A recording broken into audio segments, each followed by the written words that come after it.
ముఖ్యంగా విశాఖకు Google AI data centre వచ్చింది. ఈ ఏఐ డేటా సెంటర్కు రకరకాల పేర్లు వినిపిస్తూ ఉన్నాయి. అదాని డేటా సెంటర్ అని, చంద్రబాబు డేటా సెంటర్ అని, జగన్మోహన్ రెడ్డి డేటా సెంటర్ అని. సో ఇవాళ ఏమో జగన్మోహన్ రెడ్డి గారు ఏమో ప్రెస్ మీట్ పెట్టారు. ఆ ప్రెస్ మీట్లో ఏమన్నారంటే 2023 ఆ టైంలో నేను స్టోన్ వేశాను కాబట్టి అదాని డేటా సెంటర్ వచ్చింది అన్నట్టు కూడా ఆయన మాట్లాడారు. సో ఇప్పుడు ఈ గూగుల్ డేటా సెంటర్ ఏమో చంద్రబాబు గారు, లోకేష్ గారు, సుందర్ పిచాయ్తో మాట్లాడి ఇక్కడికి తీసుకొచ్చినారు. అది పక్కన పెడితే ఈ క్రెడిట్ అంతా ఎవరికి ఇవ్వాలంటారు? అంటే ఏం చెప్తారు? క్రెడిట్ ప్రజలకు ఇవ్వాలి.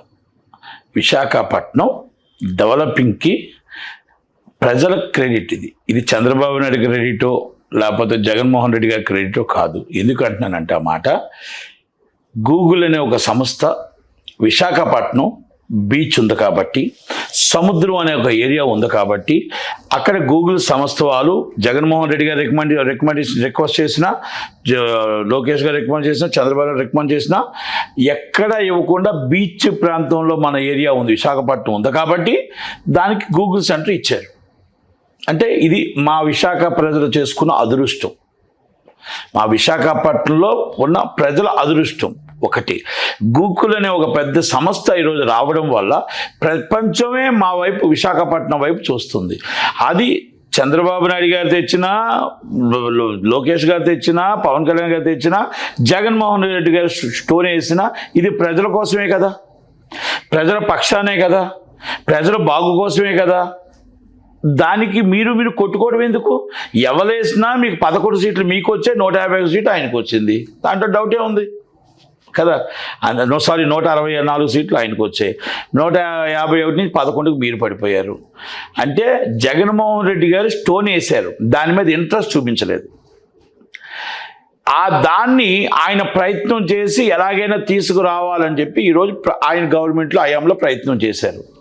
అంటే క్రెడిట్ ఎవరికి వెళ్తుంది? ఇప్పుడు ప్రతి వాళ్ళు శంకుస్థాపన చేస్తారు, ప్రతి వాళ్ళు స్టోన్ వేస్తారు, అది తీసుకొచ్చి అది కట్టి ఆ డెవలప్ చేసి ఆ డబ్బు ఫండింగ్ తెచ్చి నిలబెట్టిన వాళ్ళదే క్రెడిట్ వస్తుంది, ఎవరివైనా అంతే.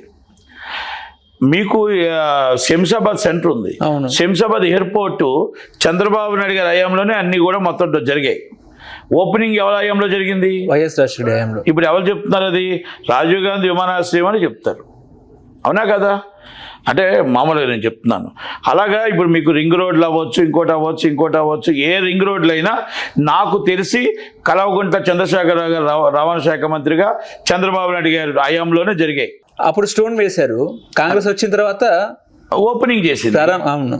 అంటే మీకు స్టోన్ వేసిన వాళ్ళు గొప్ప వాళ్ళ, చేసిన వాళ్ళు గొప్ప వాళ్ళంటే, రిబ్బన్ కట్ చేసిన గొప్ప వాళ్ళంటే ఆలోచన వాళ్ళది, దాన్ని మొత్తం టోటల్గా తీసుకొచ్చి పూర్తి చేసింది వాళ్ళది. అంటే ఇక్కడ ఎవరు గొప్ప ఎవరు ఎక్కువ అని మనం చెప్పలేము. ఒక ప్రయత్నం చేయడంలో ఇలా చేస్తే బాగుంటుందని ఆలోచన కూడా గొప్పది, చేసి పూర్తి చేయడం కూడా గొప్పది. అందుకే మీరు ప్రతిపక్షంలో ఉన్నా, అధికార పక్షంలో ఉన్నా, అందుకే అంటారు అధికార పక్షంలో ఉండేటప్పుడే మనం గబగబా అన్ని కార్యక్రమాలు పూర్తి చేసి ఇది మేము చేసాం అని చెప్పుకోవడానికి ప్రయత్నం చేస్తాం. కనుక జగన్మోహన్ రెడ్డి గారు ఈరోజు ఆయన ప్రతిపక్ష నాయకుడు అని గుర్తొచ్చినందుకు అదృష్టం, థ్యాంక్స్. విశాఖపట్నం రాజధాని, ఆ రాజధానిలో గూగుల్ సెంటర్ నేనే తెచ్చాను అని చెప్పడంలో కూడా థ్యాంక్స్. ఎందుకో తెలిసిన, లెగిసినందుకు. ఆయన భవనం ఒకటి కట్టాడు కదా, నెలకు ₹1 కోటి, 1.5 ఇంట్రెస్ట్ కడుతున్నారు గవర్నమెంట్. ఋషికొండలో భవనం కట్టారు కదా, ఆ భవనం ఏం చేయాలో కూడా చెప్పాలి. మరి ఆయన ఎందుకు చెప్పలేకపోతున్నాడు? అంటే నేను ఆయన్ని ఎందుకు ప్రశ్నిస్తున్నానంటే, మీరు 5 సంవత్సరాలు మీకు ప్రజలు ఇస్తే 5 సంవత్సరాలు విశాఖపట్నం అన్న ఒక మహా సముద్రం, అంటే ఆ సముద్రం కొండల అలలతో చక్కగా హ్యాపీగా టూరిజంలో డెవలప్ అవ్వడానికి ఉన్న సెంటర్ తీసుకొచ్చి ఏం చేశారండి? మీరు ఉండటానికి ఒక భవనం కట్టుకున్నారు తప్ప మాకు ఉండటానికి మా పిల్లలకు ఒక ఎంప్లాయ్మెంట్ ఇచ్చారా? మా పిల్లలకు ఒక జాబులు ఇచ్చారా? 13 లక్షల జాబులు, 13 లక్షల కోట్ల జాబులు అన్నారు ఆయన. ఎవరో టక్కుటై అమర్నాథ్ గారు 13 లక్షల కోట్లు ఎంఓయూలు వచ్చాయి అన్నారు. ఏమైపోయి మీ 13 లక్షల కోట్లు? ఎక్కడున్నాయి మీ 13 లక్షల కోట్లు? ఎక్కడి నుంచి వచ్చాయి మీ 13 లక్షల కోట్లు? ఇప్పుడు ఎందుకు మీరు చెప్పలేకపోతున్నారు?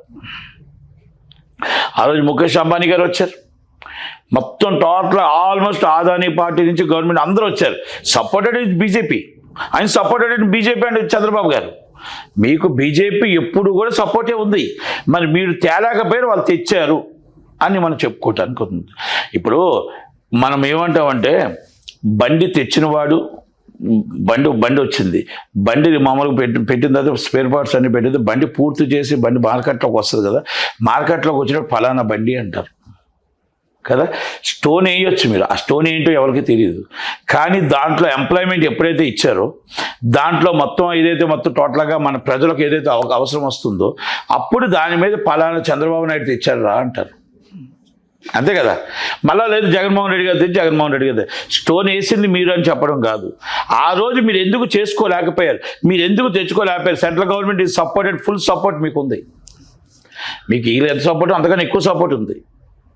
కనుక మీ అసమర్థత పాలన వల్ల, మీ రాక్షస పాలన వల్ల విశాఖపట్నం వెనకబడిపోయి విశాఖపట్నం బిడ్డలందరూ అమెరికాలోని, బెంగళూరులోని, బొంబాయిలోని, హైదరాబాద్లో, చెన్నైలో 4 ఉద్యోగాలు లేక నానా బాధపడి ఆంధ్రప్రదేశ్ విడిచి వెళ్ళిపోయారా లేదా? మీ గుండెల మీద చేసుకొని చెప్పండి అక్కడ ఉన్న నాయకులకి. వాస్తవా కాదా?